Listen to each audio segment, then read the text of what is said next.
Pumpkin Spice Latte. Everybody loves this thing. They go nuts for it. And every year people are lined up around the block to get a taste of this thing. But really, what is so great about it? Why are people falling all over each other to drink a pumpkin spice latte?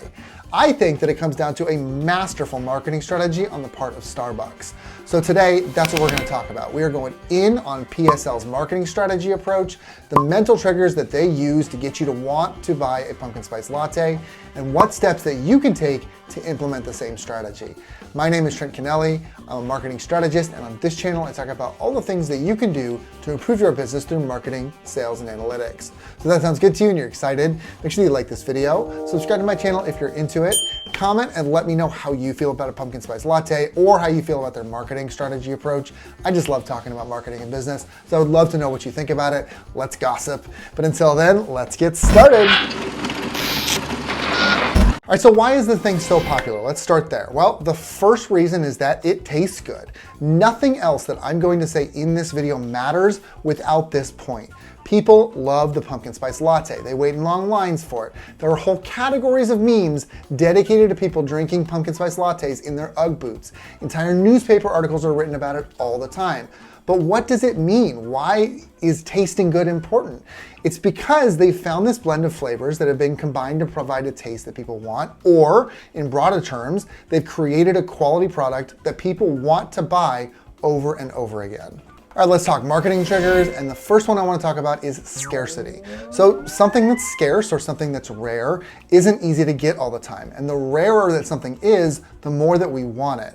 So by limiting when that pumpkin spice latte comes out, Starbucks is automatically increasing its scarcity, which increases its desire or its worth in your mind, so you see it as more valuable, you see it as something that you have to get right now, and it gives you a little bit more urgency to go and buy that product right now versus waiting a month to do it, because it might be gone at that point and you're not going to see it again for another year. Next is anticipation. So anticipation is excitement around an upcoming launch or release. We get more excited as humans when we have to wait for something. It just increases that anxiety, it increases that anticipation, and it makes us want to buy it more, which increases the likelihood that when this thing actually is released, people are going to buy it. So in this case, there are two ways that anticipation really takes root. First, because people know that the pumpkin spice latte comes out during a certain time of year, they're already getting excited about it a few weeks ahead of time. You'll start to see memes and discussion all over the place up to a month ahead of time. And this is really great because it's word of mouth. Check out this video for lots of info on word of mouth. But you didn't have to do any extra work to get that word of mouth train started. People just knew that it was coming and they started to get excited about it. The second way that you build anticipation is a little more active. You're basically just telling them that it's back. So what you're doing is you're putting out advertisements and maybe billboards or TV ads or whatever to get the word out and to get people to know that this is coming back. So a great example of this that isn't Starbucks would be McDonald's with their fish fillet. The fish fillet comes out once a year, once every 2 years, and people get really excited. They obsess over it, and every time it comes out, there's this huge ad campaign that surrounds it with billboards and TV ads and Facebook ads and just all over the place, right? So they're issuing those press releases. They're getting those news articles published.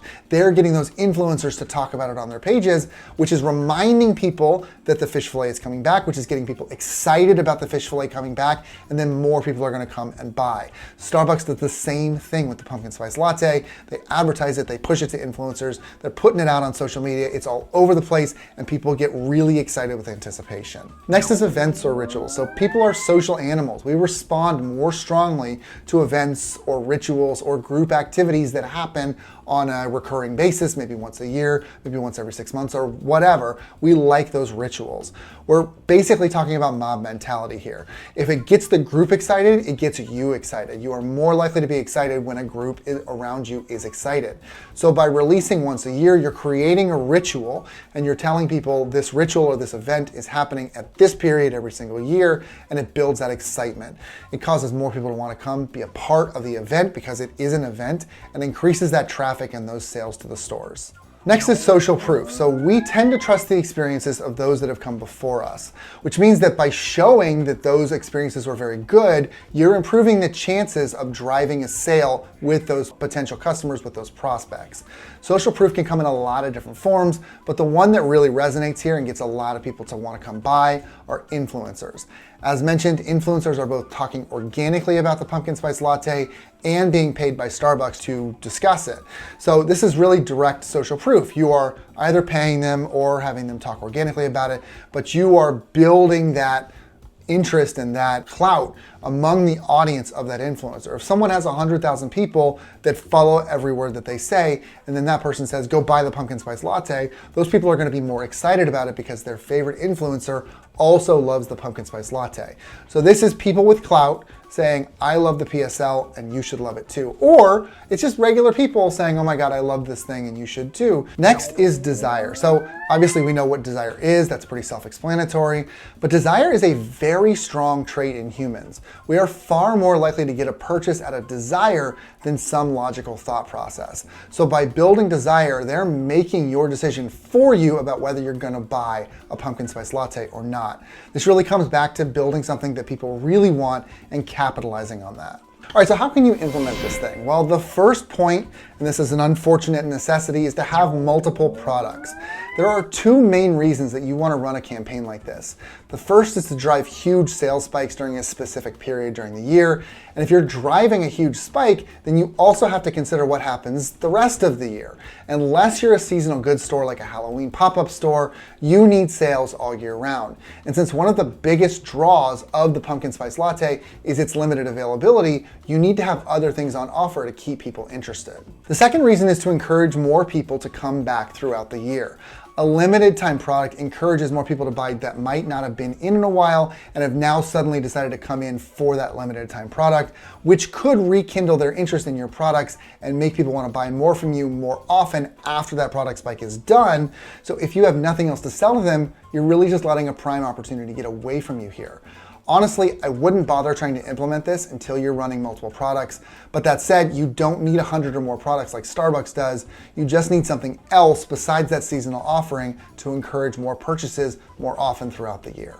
Next, you need to market test your product. So this all comes down to making something that people really want. Once again, the pumpkin spice latte wouldn't be this huge sales drive every year if people didn't really want it. So there is no point in doing anything else without making a product people really want. The best way to market test is to put this in front of other people. You can use focus groups, you can use your neighbors, you can use your friends, whoever you can find to give you an opinion. But it is very important that this opinion that they give you be trustworthy. If someone is afraid to tell you what they really think, or if you think that they're not giving you the whole truth, just don't use those people for testing because they're not going to help you build a greater product. So you might as well just not use them. You need to be ready also to test multiple iterations of this product because it's not going to be that wow product right off the bat. It's going to take a little time to get there. Next, get super niche. So to excite your customer base, you have to go deep into your niche. You can check out this video for a general idea on finding your niche, but this is really a lot deeper than that. You're looking for the specific places that your audience attaches to the most. So for instance, a normal niche might be small dog supplies. That's great, you know what you're representing. Now you need to represent it in the right places. So does Binti Irwin have a YouTube channel? I have no idea if she does, but if she has a YouTube channel that supports dog supplies, maybe that's your place. Is there some Facebook group that specifically discusses dog supplies for small dogs? Great, you can use that. What you're looking for here is to go beyond the niche itself and find the specific places online where that niche is discussed with your audience. Once you've identified your super niche, you can do a few different things here depending on the platform and the channel that you're working with. You can always post in groups, etc., but that can also come across as a bit spammy. So I might suggest a bit of influencer marketing here. Influencer marketing is where you approach the person who already has a following, say Ben Claremont on Instagram, who has, 30 or 40,000 followers, and you pay that person to advertise your brand for you. This can work for groups, it can work for individuals, and anybody else willing to advertise on your behalf who also has a following. Their job is then to push your product to that audience to build that excitement on your behalf. This obviously isn't the only method, but getting super niche is killer for approaching your most excited audience. And then that audience's excitement is going to bleed over to other excited people, their friends, their family, whatever. And then we have a strong word of mouth game. Look at that. Finally, let's look at the advertising timeline. So when should you advertise? There are 3 phases here. There's before, there's in the middle, and then there's approaching the end. And each of these has a bit of a different function. So advertising beforehand is intended to drive anticipation. You want to start telling people that their favorite or soon to be new favorite product is coming soon, so you get them thinking about it a little bit early so that it builds that anticipation. This can come in the form of press releases like this one from Starbucks announcing the release of the Pumpkin Spice Latte earlier than ever before, or traditional ads or influencers or whatever. It's really whatever you can do to start building that interest and getting that line forming at the door. Advertising in the middle of the event is to drive desire. You really want people to know 2 things here. You want them to know that it's highly desirable, so in the Pumpkin Spice Latte's case, it's delicious, and that it won't be around forever, so you need to get your fill while you can. Advertising near the end is to drive urgency, so you want them to know that this is a limited event and it's about to run out and they need to get in there before it does, or they're gonna have to wait a whole other year. And that's really all there is to it. You just use all 3 of these things to get people to come in consistently throughout that sales drive and to keep that campaign very successful. So there you go, that's the Pumpkin Spice Latte case study. I think this is a really interesting one, and I think that this is something that you can apply to your business without a lot of extra effort if you have that product that you could already use in that way. Drive that desire, limit that availability, and your product could boom like the Pumpkin Spice Latte. So I hope that that was helpful for you to kind of understand how you can do this for yourself. Let me know if you love or hate the Pumpkin Spice Latte or its marketing campaign. I would love to know either way. But otherwise, make sure that you like this video, subscribe to my channel if you're into it, and I will catch you in the next one.